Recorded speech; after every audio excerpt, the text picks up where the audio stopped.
মাটুলদা, নিতাইদা ঠিকঠাক ঠিকানা দিয়েছে তো গো? ডুয়ার্স আমার হাতের তালুর মতো চেনা। হারমোনিয়াম চুরি? কি আশ্চর্য! হারমোনিয়াম চুরি করে কি করবে? কত আর দাম হবে ওটা? সব চুরির কি অত সহজে কারণ বোঝা যায় রে? মানে বাউর সাথী, এখানে বাজারে আলাপ হলো এক গানের মাস্টারের, কালী কিঙ্কর বাউ। উনি বাউরে গান শিখতে আসছেন।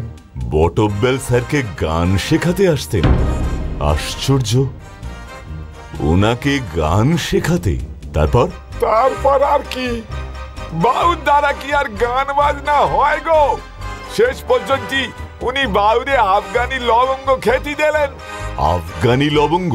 সে খেলি পারে নাকি গলা খুলে যায়, ভালো গান বার হয়। আফগানি লবঙ্গ খেলে গলা ভালো হয়?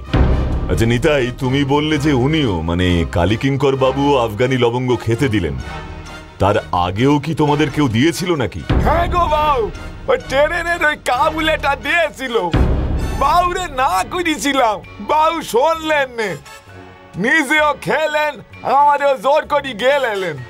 ওটা খেলি গলাটা কেমন শীতল পাড়া ঠান্ডা মেরে যায় গো, হালকা লাগতে থাকে।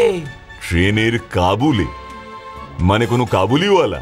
এ আমি জানি নে, বলতেছিল ওই ওই ওই আফগানিস্তান থেকে ওখানে আখরোটের ব্যবসা করতে এসে, তারপর যখন ওই গানের মাস্টারও আফগানি লবঙ্গ দিল, তখন আর সন্দেহ হয় না গো, কারণ ট্রেনে তো আমাদের কোনো ক্ষতি হয়নি, বরং কাবুলেটা সকালবেলায় স্টেশনে আমাদের একটা গাড়ি ঠিক করে মালপত্র তুলে দিয়েছিল।